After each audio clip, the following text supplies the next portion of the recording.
Assalamu alaikum. Today we are going to discuss our new topic related to the operating system, which is critical section.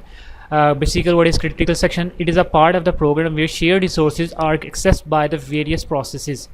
इसका मतलब क्या है basically कि critical section एक section type का एक section है, ठीक है, जिसमें हम लोग अपना डेटा या रिसोर्सेज को रख देते हैं जो कि डिफरेंट प्रोसेसेस उसको एक्सेस करते हैं with the passage of time. Basically race condition जो हमारी अकर हो जाती है जब प्रोसेस सिंक्रोनाइजेशन कर रहे होते हैं, ठीक है, तो उसको ख़त्म करने के लिए हम लोगों ने जो टेक्निक यानी कि हमारे पास होती है वो क्रिटिकल सेक्शन होते हैं. मतलब हमारे जो भी रिसोर्सेज होते हैं वो हम लोग एक कह लें कि एक बॉक्स के अंदर रख लेते हैं या एक स्पेसिफिक सेक्शन के अंदर रख लेते हैं, ठीक है, ताकि हमारे पास जो रेस कंडीशन है वो अकर ना हो सके. अगर आपको रेस कंडीशन के अबाउट नहीं पता तो आप चैनल पे ही रेस कंडीशन को चेक कर सकते हैं, उसके अबाउट एक वीडियो पड़ी हुई है, ठीक है. अब रिसोर्सेज कौन से हो सकते हैं? रिसोर्सेज कोई स्पेसिफिक कोड हो सकता है, मेमोरी हो सकती है, बफर हो सकता है, या कोई खास वेरिएबल हो सकता है जिसको यानी कि कोई दो processes at the same time जो है वो एक्सेस करने की ट्राई कर सकते हैं, ठीक है. और उसके नतीजे में क्या होगा, रेस कंडीशन अकर हो जाएगी और हमारे लिए इश्यूज क्रिएट हो जाएंगे, ठीक है. अब हम लोगों ने करना क्या है, क्रिटिकल सेक्शन के प्रॉब्लम क्या है बेसिकली ये क्या कहते हैं कि क्रिटिकल सेक्शन जो सा वो एक कोड सेगमेंट होता है, ठीक है, जहाँ पे शेयर्ड वेरिएबल जैसे पड़े होते हैं जो पहले ही डिफाइन कर दिया है, ठीक है.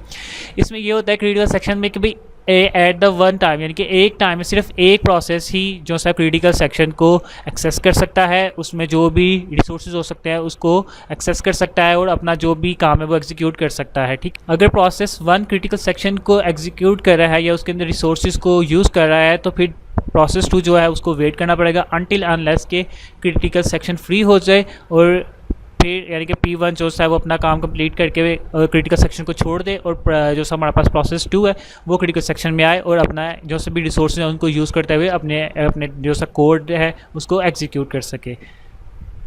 तो उसकी एग्जांपल हमारे पास ये कुछ इस तरीके से है, जैसे हमारे पास P1 एंड P2 दो प्रोसेसेस हैं, P1 P2, ठीक है. और हमारे पास ये है कि जब भी कोई भी यानी कि ये कोड बेसिकली शेयर कर रहे हैं, ठीक है, यानी कि कोई स्पेसिफिक कोड है जो कि क्रिटिकल सेक्शन में पड़ा हुआ है, ठीक है. अब क्या होगा, जब P1 आएगा वो एंटी सेक्शन में होगा, ठीक है, एंटी सेक्शन में चेक करेगा कि भाई क्या क्रिटिकल सेक्शन में कोई और प्रोसेस तो नहीं है, वो चेक करेगा. अगर क्रिटिकल सेक्शन में कोई और प्रोसेस नहीं है तो वो क्रिटिकल सेक्शन के अंदर आ जाएगा, क्रिटिकल सेक्शन की जो जितने भी रिसोर्सेज है उसको यूज़ करेगा, ठीक है, उनको रिसोर्स को यूज़ करेगा और रिसोर्स को यूज़ करने के बाद वो एग्जिट कर देगा, ठीक है. रिमाइंडर सेक्शन के अंदर वो कोड होगा जो कि हमारा शेयर्ड कोड नहीं है, ठीक है, या शेयर्ड रिसोर्सेज नहीं है. और फिर P2 होगा, P2 पे भी इसी तरीके से एक एंटी सेक्शन में आएगा, वहाँ से चेक करेगा कि भाई क्रिटिकल सेक्शन में अगर कोई प्रोसेस है या नहीं. अगर क्रिटिकल सेक्शन में कोई भी प्रोसेस नहीं है तो वो क्रिटिकल सेक्शन के अंदर आ जाएगा, ठीक है. फिर क्रिटिकल सेक्शन के जो रिसोर्सेज हैं उसको यूज़ करेगा, रिसोर्सेज को यूज़ करने के बाद वो एग्जिट कर देगा और फिर जो सा रिमाइंडर पार्ट होगा वो सारे का सारा यानी कि जो भी डिफरेंट कोड बकाया है जो कि रिसोर्सेज हैं या कोड है जो कि शेयर्ड नहीं है उनको यूज़ करते हुए अपनी प्रोसेसिंग को कंप्लीट कर लेगा, ठीक है. ये बेसिकली जो हमारे पास क्रिटिकल सेक्शन का कॉन्सेप्ट आता है ये हमारे पास कोऑपरेटिव प्रोसेसेस के दरमियान आता है, ठीक है. कोऑपरेटिव प्रोसेसेस कौन से होते हैं? ऐसे प्रोसेसेस होते हैं जो कि एक दूसरे के यानी कि एक दूसरे को अफेक्ट कर रहे होते हैं. फॉर एग्जांपल एक प्रोसेस चल रहा है तो वो दूसरे को भी अफेक्ट कर सकता है, ठीक है, या एक दूसरे अफेक्ट कर रहा है, या इस तरीके से भी आप कह सकते हैं कि यानी कि वो एक स्पेसिफिक रिसोर्स को यूज़ करने की ट्राई कर रहे होते हैं दो प्रोसेस या दो से ज़्यादा प्रोसेस, ठीक है. ये होता है हमारे पास कोऑपरेटिव प्रोसेसेस, ठीक है. अब हमारे पास सोल्यूशन होता है यानी कि क्रिटिकल सेक्शन के सोल्यूशन होता है, ठीक है. उसमें क्या है, म्यूचुअल एक्सक्लूजन, प्रोग्रेस और बाउंडेड वेट, ठीक है. अब हमारे पास म्यूचुअल एक्सक्लूजन में क्या आता है कि भाई एक वक्त में सिर्फ एक पर्सन ही या एक प्रोसेस ही जो है वो क्रिटिकल सेक्शन के अंदर जा सकता है और उसके रिसोर्सेज को यूज़ करते हुए अपना काम कर सकता है या अपने आप को एग्जीक्यूट कर सकता है. और वो तब तक अगर कोई और प्रोसेस आ जाता है, ठीक है, तो उसको क्या करना पड़ेगा, उसको वेट करना पड़ेगा क्रिटिकल सेक्शन को एक्सेस करने के लिए अनटिल अनलेस के क्रिटिकल सेक्शन फ्री हो जाता है. प्रोग्रेस में क्या आता है? प्रोग्रेस में ये आता है कि भाई अगर कोई भी प्रोसेस क्रिटिकल सेक्शन को यूज़ नहीं कर रहा तो वो किसी भी दूसरे प्रोसेस को रोके ना क्रिटिकल सेक्शन को यूज़ करने के लिए. फॉर एग्जांपल हमारे पास P1 है और P2 दो प्रोसेसेस हैं. अब P1 अगर क्रिटिकल सेक्शन को यूज़ नहीं कर रहा तो ये है कि भाई वो कभी भी प्रोसेस 2 को रोकेगा नहीं कि वो क्रिटिकल सेक्शन को यूज़ करे। इन अदर वर्ड्स हम लोग कह सकते हैं कि क्रिटिकल सेक्शन जैसे ही फ्री होगा कोई भी दूसरा प्रोसेस, ठीक है, उसको एक्सेस कर सकता है क्रिटिकल सेक्शन को। उसके बाद हमारे पास आता है जी बाउंडेड वेट, ठीक है। बाउंडेड वेट में बेसिकली ये आता है कि कोई भी प्रोसेस जो है वो एक लिमिटेड टाइम तक वेट करेगा क्रिटिकल सेक्शन में जाने के लिए। कभी ऐसा नहीं होना चाहिए कि भी यानी कि एक प्रोसेस क्रिटिकल सेक्शन को यूज़ कर रहा है और दूसरा प्रोसेस जो है वो एंडलेसली टाइम के लिए वेट करता रहे कि भाई कब क्रिटिकल सेक्शन फ्री होगा और मैं जो है क्रिटिकल सेक्शन के अंदर जो रिसोर्सेज पड़े हुए हैं, शेयर्ड रिसोर्सेज, ठीक है, उनको एक्सेस कर सकूँगा, ठीक है। तो ये बेसिकली कॉन्सेप्ट है क्रिटिकल सेक्शन का। Semaphore is an integer variable which is use to solve the problem of the critical section in process synchronisation. Basically semaphore क्या होता है, ये एक वेरिएबल होता है, यानी कि इसकी वैल्यू क्या होती है, इंटीजर वेरिएबल होता है, ठीक है, जो कि क्रिटिकल सेक्शन के जो प्रॉब्लम होते हैं उसको रिजॉल्व करने के लिए यूज़ की जाती है। ये एक टेक्निक है, ठीक है। और ये टेक्निक क्या है कि ये बेसिकली एक इंटीजर वेरिएबल होता है, ठीक है, जिसको चेक करते हुए हम लोग क्रिटिकल सेक्शन के अंदर जाते हैं और क्रिटिकल सेक्शन से बाहर आते हैं। सीमाफोर में दो टाइप्स के ऑपरेशन होते हैं, एक वेट और एक सिग्नल। वेट में क्या होता है कि जब भी कोई प्रोसेस यानी कि एंट्री लेवल हमारे पास, अगर आपने पता होगा क्रिटिकल सेक्शन का, तो क्रिटिकल सेक्शन में क्या होता है कि हमारे पास एक एंट्री लेवल गेट होता है या एक एंट्री लेवल कोड होता है और एग्जिट लेवल कोड होता है, ठीक है। वेट जो सा होता है हमारे पास एंट्री लेवल कोड होता है। जब भी कोई प्रोसेस अंदर आने की ट्राई कर रहा होता है किसी भी क्रिटिकल सेक्शन के अंदर या रिसोर्सेज को एक्सेस करने की ट्राई करता है, वो पहले वेट सेक्शन को चेक करता है, वेट सेक्शन में जाता है, वेट सेक्शन में चेक करता है कि कहीं एस की जो हमारे पास वेरिएबल एस है या कह लें कि आर्गुमेंट एस है, ठीक है, उसको चेक करता है कि अगर इसकी वैल्यू ज़ीरो या ज़ीरो से कम नहीं, मतलब यानी कि नेगेटिव वैल्यू नहीं है, तो क्या होगा, वो जो प्रोसेस आ रहा है वो हमारे पास क्रिटिकल सेक्शन के अंदर चला जाएगा, ठीक है, और रिसोर्स को यूज़ करेगा, ठीक है। लेकिन अगर हमारे पास वैल्यू जब वो इस कोड को रन कर रहा है, कोई भी प्रोसेस कोड को रन कर रहा है, तो जब वो चेक करेगा कि अगर एस की वैल्यू हमारे यानी कि एस की वैल्यू ज़ीरो के इक्वल है या ज़ीरो से कम है, तो वो क्रिटिकल सेक्शन के अंदर नहीं जाएगा, क्योंकि उससे पता चल जाएगा कि क्रिटिकल सेक्शन के अंदर पहले से ही प्रोसेस है जो कि रन हो रहा है। वेट में ये होता है कि जब भी कोई प्रोसेस आता है तो जो एस जो हमारे पास वेरिएबल है एस, इसकी वैल्यू को डिक्रीज़ करता जाता है, यानी कि माइनस माइनस में। फॉर एग्जांपल अगर एस की वैल्यू 1 है तो जब भी कोई एक प्रोसेस आएगा तो उसकी वैल्यू को माइनस माइनस करके ज़ीरो कर देगा, ताकि कोई नया प्रोसेस क्रिटिकल सेक्शन में ना आए, उसे पता हो कि क्रिटिकल सेक्शन में पहले से एक प्रोसेस है। और सिग्नल में क्या होता है कि जब भी कोई प्रोसेस एग्जिट होता है तो वो एस जो हमारे पास आर्गूमेंट है उसकी वैल्यू को प्लस प्लस कर देता है, यानी कि उसमें इंक्रीमेंट कर देता है, ताकि पता चल जाए कि भी क्रिटिकल सेक्शन में अब कोई भी वैल्यू नहीं है, कोई भी प्रोसेस नहीं है जो कि रिसोर्स को यूज़ कर रहा है, और कोई भी दूसरा प्रोसेस उसमें आ सकता है क्रिटिकल सेक्शन में, ताकि वो अपने रिसोर्स को यूज़ करे, शेयर्ड रिसोर्स को यूज़ करे, ठीक है।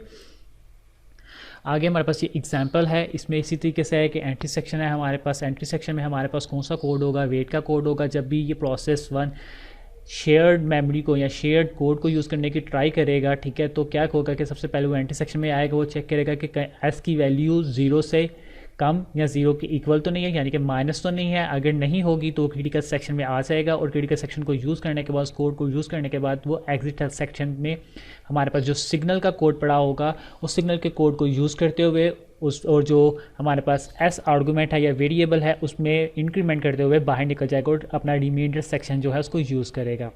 इसी तरीके से फिर P2 यानी कि प्रोसेस 2 आएगा, वो एंट्री सेक्शन में जो वेट का कोड होगा उसको रन करेगा। उसके बाद उसमें चेक करेगा कि कहीं एस की वैल्यू यानी कि जो हमारे पास आर्गूमेंट था, वेरिएबल था, उसकी वैल्यू 0 से कम नहीं है। अगर कम है या 0 के इक्वल है तो वो क्रिटिकल सेक्शन में नहीं आएगा, क्योंकि उसको पता चल जाएगा कि पहले से ही P1 या कोई और प्रोसेस क्रिटिकल सेक्शन के अंदर है। और अगर वैल्यू 0 से ज़्यादा होगी, 1 या 2 होगी, ठीक है, तो क्या होगा, वो क्रिटिकल सेक्शन में आएगा, रिसोर्स को यूज़ करेगा, एग्जिट सेक्शन में आएगा। एग्जिट सेक्शन में वो एस की वैल्यू या वेरिएबल की वैल्यू में इंक्रीमेंट करेगा और उसके बाद अपने रिमाइंडर सेक्शन में की तरफ चला जाएगा, ठीक है।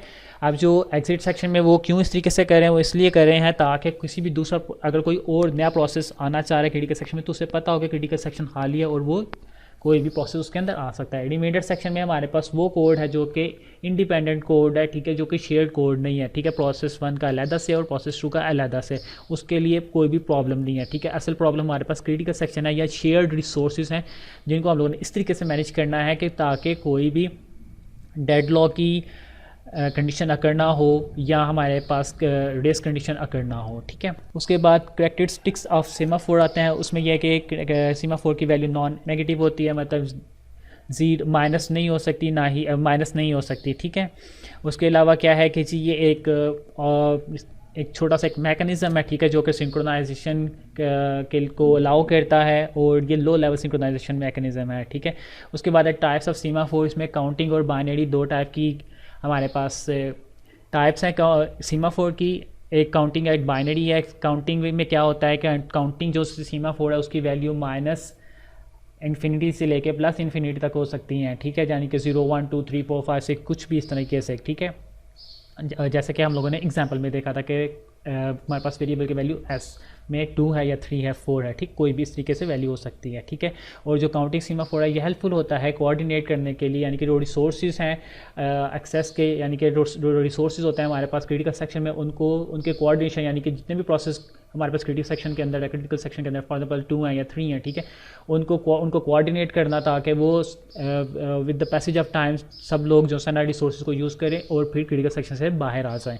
बाइनरी सीमाफोर में क्या होता है कि क्योंकि जिस तरह काउंटिंग सीमाफोर में इसी केस होता है कि यानी कि 2 से ज़्यादा भी प्रोसेस आ सकते हैं क्रिटिकल सेक्शन के अंदर, ठीक है, लेकिन बाइनरी सीमाफोर में ये होता है कि भाई सिर्फ एक वक्त में सिर्फ एक ही जो प्रोसेस है वो क्रिटिकल सेक्शन में आएगा, ठीक है। और जब कोई भी प्रोसेस सीमाफोर यानी कि बाइनरी सीमाफोर में ये होता है कि वैल्यू या 1 होती है या 0 होती है। अगर 1 होगी वैल्यू एस की, जो कि हमारा आर्गूमेंट था या वेरिएबल था, तो क्या होगा, प्रोसेस को अंदर जाना यानी कि क्रिटिकल सेक्शन में जाना अलाउ होगा, और अगर उसकी वैल्यू 0 होगी तो कोई भी प्रोसेस क्रिटिकल सेक्शन के अंदर नहीं जा सकता, ठीक है। तो ये बेसिकली बाइनरी सीमाफोर जो क्रिटिकल सेक्शन के अंदर ज़्यादा प्रोसेस इकट्ठे हो जाते हैं और उनके दरमियान कंडीशन कोई भी डिसकंडीशन वगैरह आ सकती है, उसको सॉल्व करने के लिए यूज़ किया जाता है।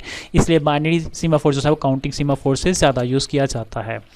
उसके बाद एडवांटेजेस हैं सीमाफोर के, ये यही है कि भाई हमारे पास म्यूचुअल एक्सक्लूजन होती है कि भाई सारे के सारे प्रोसेस को, जो एक प्रोसेस है अगर एक प्रोसेस क्रिटिकल सेक्शन में आ जाएगा तो दूसरा प्रोसेस क्रिटिकल सेक्शन के अंदर नहीं आ सकता, रिसोर्सेज यूज़ किए और बाहर चला गया दैन नेक्स्ट, ठीक है। तो ये स्ट्रिक्टली फॉलो करता है म्यूचुअल एक्सक्लूजन को, ठीक है। उसके बाद ये इंडिपेंडेंट होते हैं, माइक्रो कर्नल लेवल पे इनको इम्प्लीमेंट किया जाता है सीमाफोर को। बेसिकली जो ये कोड है इसको माइक्रो कर्नल लेवल पे इम्प्लीमेंट किया जाता है, ठीक है। उसके बाद यह कि रिसोर्सेज को फ्लेक्सिबली मैनेज कर सकते हैं, ठीक है, और किसी भी एक प्रोसेस को बहुत ज़्यादा वेट नहीं करना पड़ता और ना ही वेस्टेज ऑफ रिसोर्सेज होते हैं।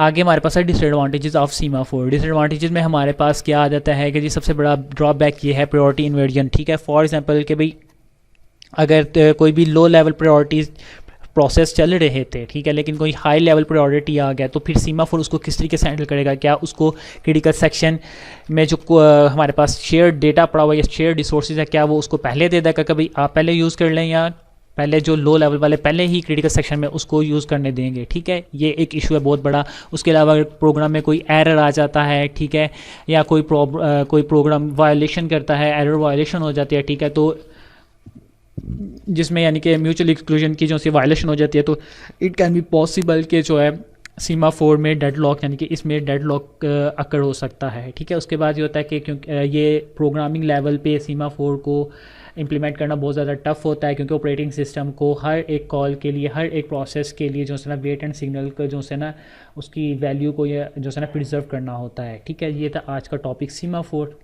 अल्लाह हाफिज़।